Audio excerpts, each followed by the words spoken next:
The next thing we're going to be discussing is about hand tools or wrenches.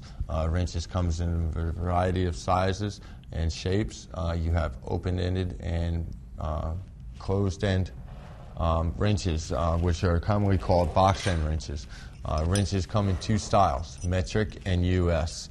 Metrics are ran from the smallest number is 5.5 up until 18 to 19 in some of the measurements.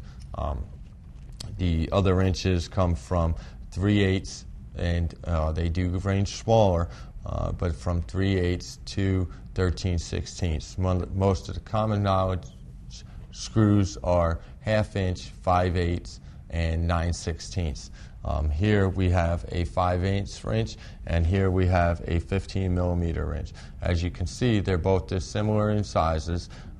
One is just a degree smaller than the other as far as for the metric. This is the metric wrench. This is an open-ended on one side. This is boxed on the other. Some wrenches have boxes on both sides. Some of them are both open-ended wrenches.